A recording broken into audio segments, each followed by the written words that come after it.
जय हिंद दोस्तों, कैसे हैं आप लोग। मैं आशा करता हूं कि आप लोग अच्छे से हैं और अपने तैयारी में लगे हुए हैं। तो दोस्तों, एक बार मैं फिर आप लोगों के बीच हाजिर हूं एक नए वीडियो के साथ। तो आज की वीडियो में हम बिहार पुलिस का स्पेशल क्वेश्चन देखने वाले हैं। ये जो क्वेश्चन है आपके पेपर में पूछे जाने की 100% गारंटी है, ये आप लिख लीजिएगा। ये जो क्वेश्चन है आपके CSBC के पैटर्न पर आधारित है और इसमें लूसेट और स्पीडी का संपूर्ण निचोड़ है। तो आज की वीडियो में हम जीके जीएस के 25 क्वेश्चन पर चर्चा करने वाले हैं। यदि इस वीडियो को आप अंत तक देख लेते हैं तो यहाँ से आप 8 से 10 नंबर रिजर्व कर सकते हैं।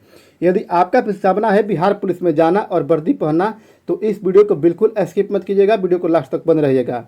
यदि आप चैनल पर नए हैं तो चैनल को सब्सक्राइब करके बेल आइकन प्रेस कर लीजिएगा, क्योंकि आपका जो रिजल्ट होने वाला है इसी चैनल के माध्यम से होने वाला है। तो चलो दोस्तों, वीडियो को स्टार्ट करते हैं और देखते हैं आज का पहला क्वेश्चन। आज का पहला क्वेश्चन दिया गया है कि राजकोषीय नीति का संचालन किसके द्वारा किया जाता है। तो ये किया जाता है आपका वित्त मंत्रालय द्वारा। किसके द्वारा? वित्त मंत्रालय द्वारा किया जाता है। तो आपको याद रखना है। आपसे अगर ये क्वेश्चन पूछ लगा कि वर्तमान में भारत का वित्त मंत्री कौन है, तो आपका निर्मला सीतारमण है। कौन है? निर्मला सीतारमण है। तो आपको याद रखना है। और आपसे ये भी क्वेश्चन पूछ लगा कि वर्तमान में भारत का राष्ट्रपति कौन है, तो आपका द्रौपदी मुर्मू है। कौन है? द्रौपदी मुर्मू है। तो आपको याद रखना है। और आपसे भी क्वेश्चन पूछ लगा कि वर्तमान में भारत का उपराष्ट्रपति कौन है, तो आपका जगदीप धनखड़ है। कौन है? जगदीप धनखड़ है। तो आपको याद रखना है। और रक्षा मंत्री कौन है, तो रक्षा मंत्री आपका राजनाथ सिंह है। कौन है? राजनाथ सिंह है। तो आपको याद रखना है। आपसे अगर ये क्वेश्चन पूछ लगा कि वर्तमान में भारत का गृह मंत्री कौन है, तो गृह मंत्री आपका अमित शाह है। कौन है? अमित शाह है। तो आपको याद रखना है। आपसे अगर ये क्वेश्चन पूछ लगा कि वर्तमान में भारत के प्रधानमंत्री कौन है, तो वर्तमान प्रधानमंत्री आपके नरेंद्र मोदी है। कौन है? नरेंद्र मोदी है। तो आपको याद रखना है। आपसे अगर ये क्वेश्चन पूछ लगा कि केंद्रीय सांख्यिकी संगठन का स्थापना कब हुआ था, तो ये हुआ था आपका 29 जून 1951 में। कब हुआ था? 29 जून 1951 में हुआ था। तो आपको याद रखना है। और आपसे भी क्वेश्चन पूछ लगा कि RBI का स्थापना कब हुआ था, तो RBI का स्थापना आपका 1935 में हुआ था। कब हुआ था? 1935 में हुआ था। तो आपको याद रखना है। और आपसे भी क्वेश्चन पूछ लगा कि नीति आयोग का स्थापना कब हुआ था, तो नीति आयोग का स्थापना 1 जनवरी 2015 में हुआ था। कब हुआ था? 1 जनवरी 2015 में हुआ था। तो आपको याद रखना है। आपसे अगर ये क्वेश्चन पूछ लेगा कि वर्तमान में नीति आयोग का अध्यक्ष कौन है, तो वर्तमान में नीति आयोग का अध्यक्ष आपके प्रधानमंत्री हैं। कौन है? प्रधानमंत्री है। तो आपको याद रखना है। आपसे अगर ये क्वेश्चन पूछ लेगा कि नीति आयोग किसके स्थान पर आया था, तो ये आया था आपका योजना आयोग के स्थान पर। तो आपको याद रखना है। और योजना आयोग का स्थापना कब हुआ था, तो 1950 में हुआ था। कब हुआ था? 1950 में हुआ था। तो आपको याद रखना है। अगला क्वेश्चन देखते हैं दोस्तों, क्वेश्चन नंबर 2। क्वेश्चन नंबर 2 आपके लिए इंपॉर्टेंट है, क्योंकि ये कई बार बहुत सारे एग्जाम में पूछे गए हैं। क्वेश्चन नंबर 2 कह रहा है कि आयुष्मान भारत योजना का शुरुआत कहाँ से किया गया था, तो ये किया गया था आपका रांची झारखंड से। कहाँ से किया गया था? रांची झारखंड से किया गया था। तो आपको याद रखना है।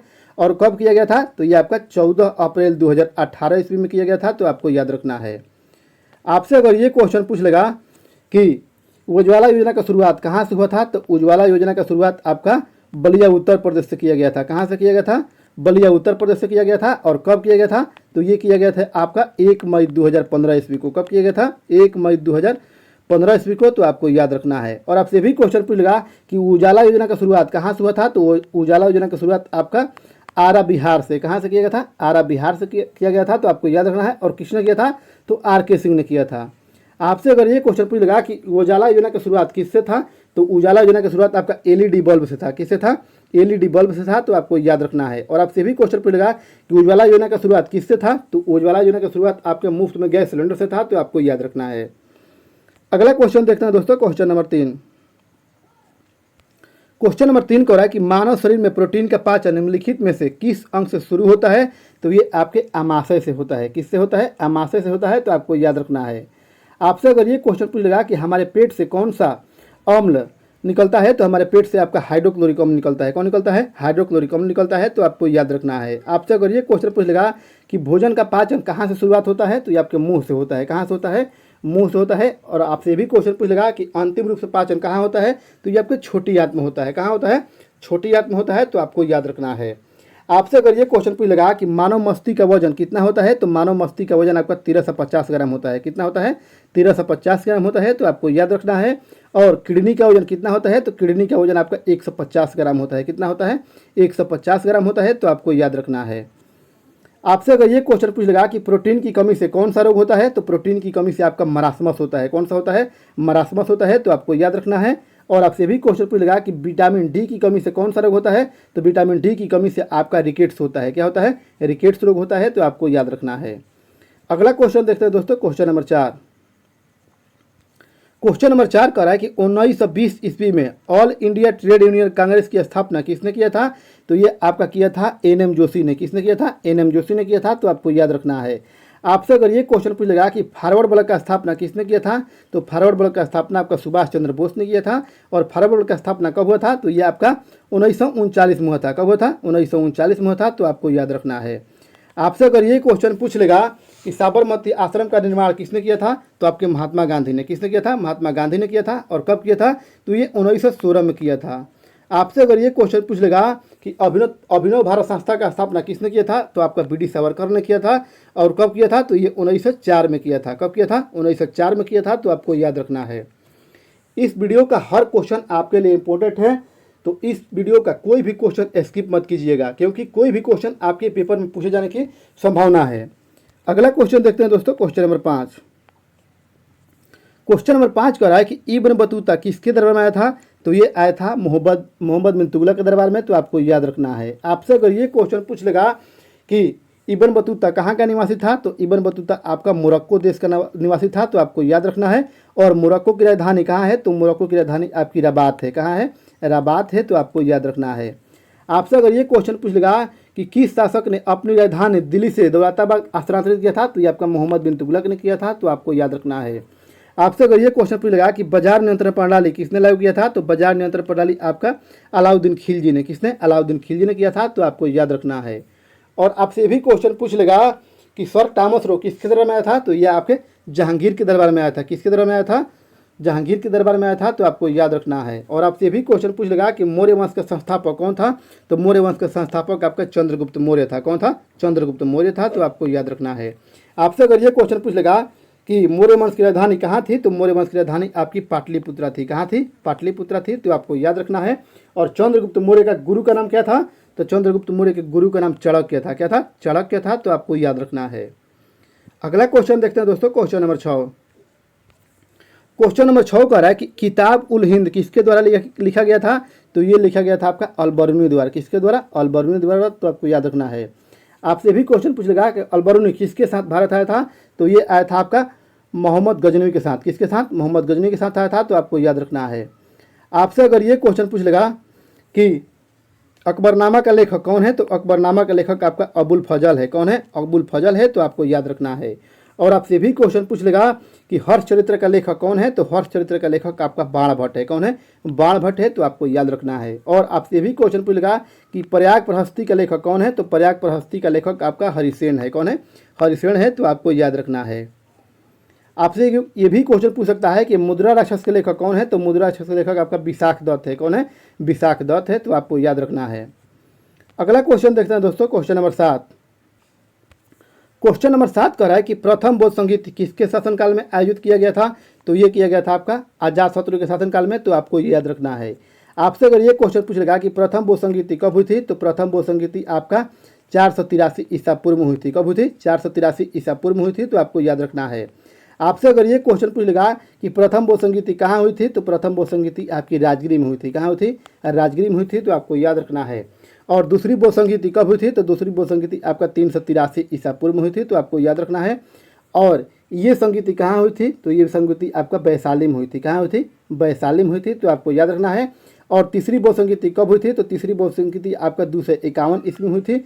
और ये बौद्ध संगीति कहाँ हुई थी, तो ये बौद्ध संगीति आपका पाटलिपुत्र में हुई थी। कहाँ हुई थी? पाटलिपुत्र में हुई थी, तो आपको याद रखना है। और चौथी बौद्ध संगीति कब हुई थी, तो ये ईस्वी के पहली शताब्दी में हुई थी, और ये कुंडलवन कश्मीर में हुई थी, तो आपको याद रखना है। अगला क्वेश्चन देखते हैं दोस्तों, क्वेश्चन नंबर 8।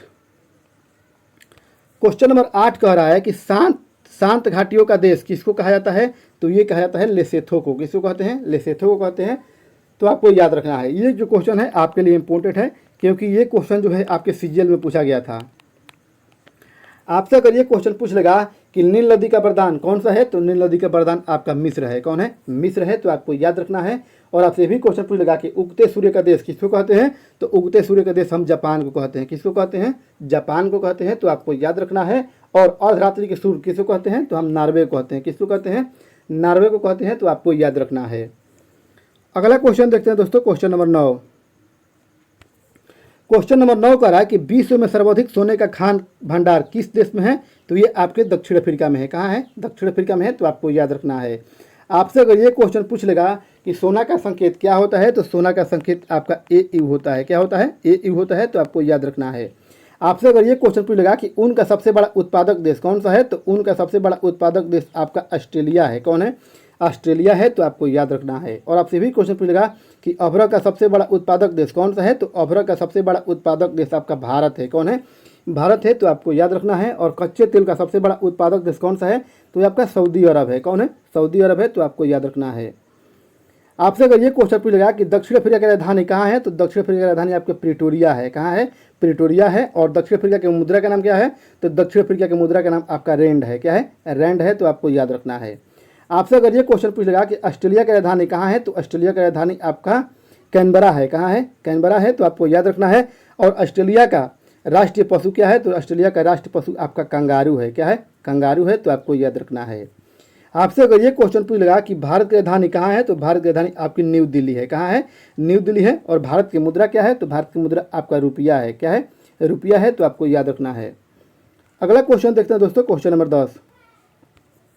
क्वेश्चन नंबर 10 कह रहा है कि केंद्रीय रेशम अनुसंधान संस्थान कहाँ स्थित है, तो ये आपके कर्नाटक में है। कहाँ है, कर्नाटक में, तो आपको याद रखना है। आपसे अगर ये क्वेश्चन पूछ लेगा कि कर्नाटक की राजधानी कहाँ है, तो कर्नाटक की राजधानी आपकी बंगलुरु है। कहाँ है, बंगलुरु है, तो आपको याद रखना है। आपसे अगर ये क्वेश्चन पूछ लेगा कि कॉफ़ी का सबसे बड़ा उत्पादक राज्य कौन सा है, तो कॉफ़ी का सबसे बड़ा उत्पादक राज्य आपका कर्नाटक है। कौन है, कर्नाटक है, तो आपको याद रखना है। और आपसे ये भी क्वेश्चन पूछ लेगा कि पश्चिम बंगाल की राजधानी कहाँ है, तो पश्चिम बंगाल की राजधानी आपकी कोलकाता है। कहाँ है, कोलकाता है, तो आपको याद रखना है। अगला क्वेश्चन देखते हैं दोस्तों, क्वेश्चन नंबर 11। क्वेश्चन नंबर 11 कह रहा है कि भारत में सबसे कम जनसंख्या वाला राज्य कौन सा है, तो ये आपका सिक्किम है। कौन है, सिक्किम है, तो आपको याद रखना है। और सिक्किम की राजधानी कहाँ है, तो सिक्किम की राजधानी आपकी गंगटोक है। कहाँ है, गंगटोक है, तो आपको याद रखना है। आपसे भी क्वेश्चन पूछ सकता है कि जैविक खेती करने वाला पहला राज्य कौन सा था, तो ये आपका सिक्किम था। कौन था, सिक्किम था, तो आपको याद रखना है। और आपसे भी क्वेश्चन पूछेगा कि जनसंख्या के दृष्टि से सबसे बड़ा राज्य कौन सा है, तो सबसे बड़ा राज्य आपका उत्तर प्रदेश है। कौन है, उत्तर प्रदेश है, तो आपको याद रखना है। आपसे अगर ये क्वेश्चन पूछ लेगा कि क्षेत्रफल के दृष्टि से सबसे छोटा राज्य कौन है, तो सबसे छोटा राज्य आपका गोवा है। कौन है, गोवा है। और सबसे बड़ा राज्य आपका राजस्थान है। कौन है, राजस्थान है, तो आपको याद रखना है। आपसे अगर ये क्वेश्चन पूछ लेगा कि साक्षरता में प्रथम स्थान पर कौन सा राज्य है, तो आपका केरल है। कौन है, केरल है, तो आपको याद रखना है। और बॉटम पर कौन है, तो बॉटम पे आपका बिहार है। कौन है, बिहार है, तो आपको याद रखना है। आपसे अगर ये क्वेश्चन पूछेगा कि 2011 के जनगणना के अनुसार सबसे अधिक जनसंख्या घनत्व किस राज्य का है, तो ये आपका बिहार का है। किस राज्य का है, बिहार का है, तो आपको याद रखना है। और सबसे कम जनसंख्या घनत्व किसका है, तो सबसे कम जनसंख्या घनत्व आपका अरुणाचल प्रदेश का है। किसका है, अरुणाचल प्रदेश का है, तो आपको याद रखना है। आपसे अगर ये क्वेश्चन पूछेगा कि सबसे अधिक लोकसभा का सीट किस राज्य का है, तो ये आपका उत्तर प्रदेश का है। किसका है, उत्तर प्रदेश का है, तो आपको याद रखना है। अगला क्वेश्चन देखते हैं दोस्तों, क्वेश्चन नंबर 12। क्वेश्चन नंबर 12 कह रहा है कि वेदों की ओर लौटो किसका नारा था, तो ये दयानंद सरस्वती का नारा था। किसका था, दयानंद सरस्वती का नारा था, तो आपको याद रखना है। आपसे अगर ये क्वेश्चन पूछ लेगा कि आर्य समाज के संस्थापक कौन थे, तो आर्य समाज के संस्थापक आपके दयानंद सरस्वती थे। कौन थे, दयानंद सरस्वती थे, तो आपको याद रखना है। और आपसे भी क्वेश्चन पूछ लेगा कि ब्रह्म समाज के संस्थापक कौन थे, तो ब्रह्म समाज के संस्थापक आपके राजा राम मोहन राय थे। कौन थे, राजा राम मोहन राय थे, तो आपको याद रखना है। और ब्रह्म समाज का स्थापना कब हुआ था, तो ये 1828 में हुआ था। कब हुआ था, 1828 में हुआ था, तो आपको याद रखना है। आपसे अगर ये क्वेश्चन पूछेगा कि सती प्रथा का उन्मूलन किसने किया था, तो ये राजा राम मोहन राय ने किया था। और किसकी सहायता से किया था, तो लॉर्ड विलियम बेंटिंक की सहायता से किया था, तो आपको याद रखना है। आपसे अगर ये क्वेश्चन पूछेगा कि सती प्रथा का अंत कब हुआ था, तो यह 1829 में हुआ था। कब हुआ था, 1829 में हुआ था, तो आपको याद रखना है। आपसे अगर ये क्वेश्चन पूछ लेगा कि किसने कहा था कि देश की सेवा ही राम की सेवा है, तो ये मदन लाल ढींगरा ने कहा था, तो आपको याद रखना है। और आपसे भी क्वेश्चन पूछ लेगा कि कर मत दो किसका नारा था, तो कर मत दो आपका सरदार वल्लभ भाई पटेल का नारा था, तो आपको याद रखना है। आपसे अगर ये क्वेश्चन पूछ लगा कि भारत का बिस्मार्क किसको कहते हैं, तो भारत का बिस्मार्क हम सरदार वल्लभ भाई पटेल को कहते हैं। और सरदार वल्लभ भाई पटेल की सबसे ऊंची मूर्ति कहाँ है, तो सबसे ऊंची मूर्ति आपका गुजरात में है। कहाँ है, गुजरात में है, तो आपको याद रखना है। अगला क्वेश्चन देखते हैं दोस्तों, क्वेश्चन नंबर 13। क्वेश्चन नंबर 13 कह रहा है कि राष्ट्रीय खेल दिवस कब मनाया जाता है, तो राष्ट्रीय खेल दिवस हम 29 अगस्त को मनाते हैं। कब मनाते हैं, 29 अगस्त को मनाते हैं, तो आपको याद रखना है। और किसके जन्म दिवस पर मनाते हैं, तो मेजर ध्यानचंद्र के जन्म दिवस पर मनाते हैं, तो आपको याद रखना है। आपसे अगर ये क्वेश्चन पूछ लगा कि मेजर ध्यानचंद्र का संबंध किस खेल से था, तो ये आपके हॉकी से था। किससे था, हॉकी से था, तो आपको याद रखना है। आपसे ये भी क्वेश्चन पूछ लगा कि हॉकी का जादूगर किसको कहते हैं, तो हॉकी का जादूगर हम मेजर ध्यानचंद्र को कहते हैं, तो आपको याद रखना है। आपसे अगर ये क्वेश्चन पूछ लगा कि विश्व स्वास्थ्य दिवस कब मनाते हैं, तो हम 7 अप्रैल को मनाते हैं। कब मनाते हैं, 7 अप्रैल को मनाते हैं, तो आपको याद रखना है। आपसे अगर ये क्वेश्चन पूछ लेगा कि विज्ञान दिवस कब मनाते हैं, तो विज्ञान दिवस हम 28 फरवरी को मनाते हैं। कब मनाते हैं, 28 फरवरी को मनाते हैं, तो आपको याद रखना है। और आपसे भी क्वेश्चन पूछ लेगा कि मतदाता दिवस कब मनाते हैं, तो मतदाता दिवस हम मनाते हैं 25 जनवरी को। कब मनाते हैं, 25 जनवरी को मनाते हैं, तो आपको याद रखना है। दिवस से एक क्वेश्चन आपके पेपर में छपेगा, इसलिए। अगला क्वेश्चन देखते हैं दोस्तों, क्वेश्चन नंबर 14। क्वेश्चन नंबर 14 कह रहा है कि हमारे संविधान का कौन सा अनुच्छेद अंतर्राष्ट्रीय शांति से संबंधित है, तो ये आपका अनुच्छेद 51। किस अनुच्छेद में वर्णित है, तो अनुच्छेद 51 में है, तो आपको याद रखना है। आपसे अगर ये क्वेश्चन पूछ लगा कि ग्राम पंचायत का गठन किस अनुच्छेद के तहत किया गया था, तो ये आपका अनुच्छेद 40। किस अनुच्छेद के तहत, अनुच्छेद 40 के तहत, तो आपको याद रखना है। और आपसे भी क्वेश्चन पूछ लगा कि कार्यपालिका से न्यायपालिका को अलग कौन सा अनुच्छेद करता है, तो अनुच्छेद 50 करता है, तो आपको याद रखना है। और संवैधानिक उपचारों का अधिकार का वर्णन किस में है, तो आपके अनुच्छेद 32 में है। किस में है, अनुच्छेद 32 में है, तो आपको याद रखना है। आपसे अगर ये क्वेश्चन पूछ लेगा कि अस्पृश्यता का उन्मूलन किस अनुच्छेद में है, तो अनुच्छेद 17 में है। किस में है, अनुच्छेद 17 में है, तो आपको याद रखना है। और उपाधियों का अंत किस अनुच्छेद में है, तो अनुच्छेद 18 में है। किस में है, अनुच्छेद 18 में है, तो आपको याद रखना है। आपसे अगर ये क्वेश्चन पूछ लेगा कि भारत में एक सर्वोच्च न्यायालय होगा, किस अनुच्छेद में वर्णित है, तो यह अनुच्छेद 124 में। किस में है, अनुच्छेद 124 में है, तो आपको याद रखना है। और हाई कोर्ट का वर्णन किस में है, तो हाई कोर्ट का वर्णन आपका अनुच्छेद 214 में है। किस में है, अनुच्छेद 214 में है, तो आपको याद रखना है। आपसे अगर ये क्वेश्चन पूछ लेगा कि भारत का एक राष्ट्रपति होगा, किस अनुच्छेद में वर्णित है, तो अनुच्छेद 52 में। किस में है, अनुच्छेद 52 में है, तो आपको याद रखना है। और आपसे भी क्वेश्चन पूछ लेगा कि लोकसभा का वर्णन किस अनुच्छेद में है, तो अनुच्छेद 81 में है। किस में है, अनुच्छेद 81 में है, तो आपको याद रखना है। और राज्यसभा का वर्णन किस में है, तो राज्यसभा का वर्णन अनुच्छेद 80 में है। और संसद का वर्णन किस में है, तो संसद का वर्णन आपका अनुच्छेद 79 में है, तो आपको याद रखना है। तो अनुच्छेद से भी आपके पेपर में एक क्वेश्चन पूछा जाता है, इसीलिए मैंने अनुच्छेद का भी एक क्वेश्चन लिया है। अगला क्वेश्चन देखते हैं दोस्तों, क्वेश्चन नंबर 15। क्वेश्चन नंबर 15 कह रहा है कि भारत के संविधान में आपातकालीन उपबंध किस देश से लिया गया था, तो ये लिया गया था आपका जर्मनी से। किस देश से, जर्मनी से लिया गया था, तो आपको याद रखना है। आपसे अगर ये क्वेश्चन पूछ लेगा कि हमारे संविधान में कितने प्रकार के आपात अधिकार हैं, तो ये 3 प्रकार के। कितने प्रकार के हैं, 3 प्रकार के हैं, तो आपको याद रखना है। कौन कौन है, तो पहला है आपका वित्तीय आपातकाल। क्या है, वित्तीय आपातकाल। दूसरा है आपका राष्ट्रीय आपातकाल। और तीसरा है आपका राष्ट्रपति शासन, तो आपको याद रखना है। आपसे अगर ये क्वेश्चन पूछ लेगा कि मौलिक कर्तव्य कहाँ से लिया गया था, तो मौलिक कर्तव्य आपके रूस से। और मौलिक अधिकार आपके अमेरिका से लिया गया था। कहाँ से लिया गया था, अमेरिका से लिया गया था, तो आपको याद रखना है। आपसे अगर ये क्वेश्चन पूछ लेगा कि समवर्ती सूची कहाँ से लिया गया है, तो समवर्ती सूची आपके ऑस्ट्रेलिया से। कहाँ से लिया गया है, ऑस्ट्रेलिया से लिया गया है, तो आपको याद रखना है। अगला क्वेश्चन देखते हैं दोस्तों, क्वेश्चन नंबर 16। क्वेश्चन नंबर 16 कह रहा है कि प्रकृति का सबसे कठोर पदार्थ कौन सा है, तो प्रकृति का सबसे कठोर पदार्थ आपका हीरा है। क्या है, हीरा है, तो आपको याद रखना है। आपसे ये भी क्वेश्चन पूछ लेगा कि कार्बन के 2 मुख्यतः अवरोह कौन कौन होते हैं, तो आपके हीरा और ग्रेफाइट होते हैं, तो आपको याद रखना है। और आपसे भी क्वेश्चन पूछ लेगा कि वायुमंडल में सबसे अधिक कौन सा गैस पाया जाता है, तो वायुमंडल में सबसे अधिक आपका नाइट्रोजन पाया जाता है। कौन सा गैस पाया जाता है, नाइट्रोजन पाया जाता है। और कितना पाया जाता है, तो आपका 78.08% पाया जाता है। और उसके बाद आपका ऑक्सीजन पाया जाता है, और ऑक्सीजन पाया जाता है आपका 21%। आपसे अगर ये क्वेश्चन पूछ लेगा कि हीरा चमकदार क्यों होता है, तो हीरा आपका पूर्ण आंतरिक परिवर्तन के कारण चमकदार होता है, तो आपको याद रखना है। आपसे अगर ये क्वेश्चन पूछेगा कि सबसे कठोर धातु कौन सा है, तो ये आपका प्लेटिनम है। कौन है, प्लेटिनम है, तो आपको याद रखना है। और प्लेटिनम का संकेत क्या है, तो प्लेटिनम का संकेत आपका पीटी है। क्या है, पीटी है, तो आपको याद रखना है। आपसे अगर ये क्वेश्चन पूछ लेगा कि सबसे तन्य धातु कौन सा है, तो सबसे तन्य धातु आपका सोना है। क्या है, सोना है। और सोना का संकेत क्या है, तो सोना का संकेत आपका AU है। क्या है, AU है, तो आपको याद रखना है। और लेड का संकेत क्या है, तो लेड का संकेत आपका PB होता है। क्या होता है, PB होता है, तो आपको याद रखना है। अगला क्वेश्चन देखते हैं दोस्तों, क्वेश्चन नंबर 17। क्वेश्चन नंबर 17 का रहा है कि निम्नलिखित ईंधनों में से कौन सा न्यूनतम वायु का प्रदूषण करता है। तो ये आपका करता है हाइड्रोजन। क्या करता है? हाइड्रोजन जो है आपका सबसे कम वायु प्रदूषण करता है, तो आपको याद रखना है। आपसे अगर ये क्वेश्चन पूछेगा कि सबसे अधिक प्रदूषण कौन करता है, तो सबसे अधिक प्रदूषण आपका कोयला करता है। कौन करता है? कोयला करता है, तो आपको याद रखना है। यहाँ मिस्टेक से हाइड्रोजन छूट गया है, तो इसको आप लिख लीजिएगा। अगला क्वेश्चन देखते हैं दोस्तों, क्वेश्चन नंबर 18। क्वेश्चन नंबर 18 का रहा है कि सतकोशिया बाघ रिजर्व किस राज्य में स्थित है। तो ये आपके उड़ीसा में स्थित है। कहाँ स्थित है? उड़ीसा में स्थित है, तो आपको याद रखना है। आपसे अगर ये क्वेश्चन पूछ लेगा कि गहीरमथा नेशनल पार्क कहाँ है, तो गहीरमथा नेशनल पार्क आपका उड़ीसा में है। कहाँ है? उड़ीसा में है, तो आपको याद रखना है। आपसे अगर ये क्वेश्चन पूछ लेगा कि रज पर्व कहाँ मनाया जाता है, तो रज पर्व आपका उड़ीसा मनाया जाता है। कहाँ मनाया जाता है? उड़ीसा मनाया जाता है, तो आपको याद रखना है। और आपसे ये भी क्वेश्चन पूछ लेगा कि बिरसा मुंडा हॉकी स्टेडियम कहाँ स्थित है, तो ये आपके राउरकेला उड़ीसा में है। कहाँ है? उड़ीसा में है, तो आपको याद रखना है। आपसे अगर ये क्वेश्चन पूछ लेगा कि सत्यमंगलम टाइगर रिजर्व कहाँ है, तो ये आपके तमिलनाडु में है। कहाँ है? तमिलनाडु में है, तो आपको याद रखना है। और आपसे भी क्वेश्चन पूछेगा कि किस राज्य को भारत का टाइगर स्टेट कहते हैं, तो हम मध्य प्रदेश को। किसको कहते हैं? मध्य प्रदेश को कहते हैं, तो आपको याद रखना है। और आपसे भी क्वेश्चन पूछेगा कि काजीरंगा राष्ट्रीय उद्यान कहाँ है, तो काजीरंगा राष्ट्रीय उद्यान आपके असम में है। कहाँ है? असम में है। और किसके लिए प्रसिद्ध है, तो एक सींग वाले गेंडा के लिए प्रसिद्ध है, तो आपको याद रखना है। अगला क्वेश्चन देखते हैं दोस्तों, क्वेश्चन नंबर 19।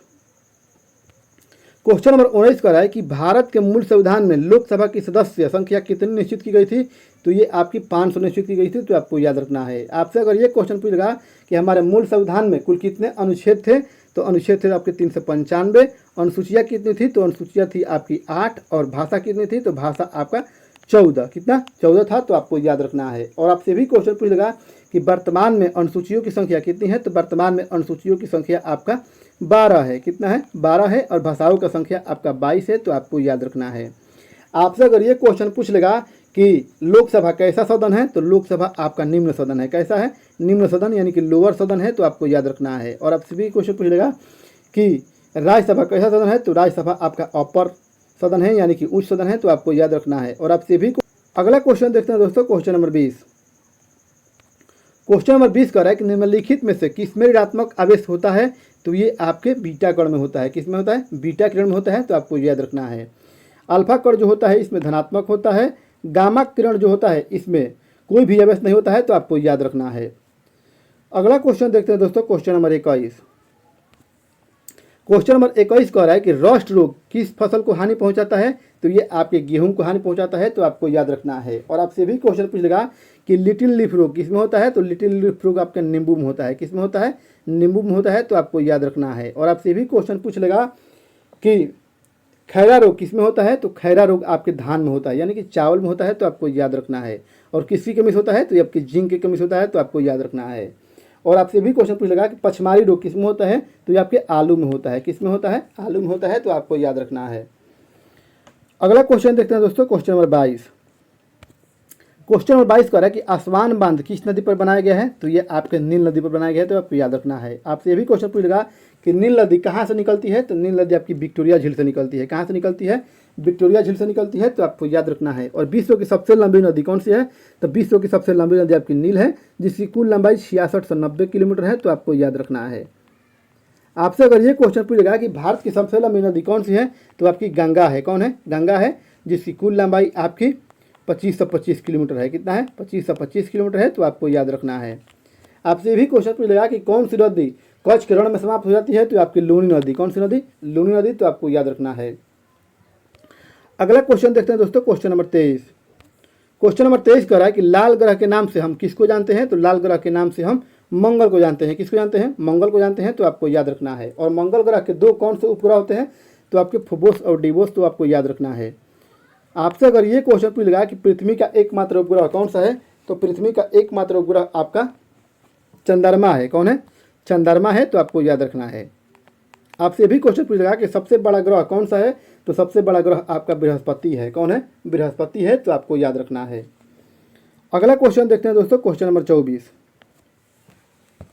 क्वेश्चन नंबर 24 कह रहा है कि ONGC की पहली महिला अध्यक्ष कौन बनी थी, तो ये आपकी बनी थी अलका मित्तल। कौन बनी थी? अलका मित्तल बनी थी, तो आपको याद रखना है।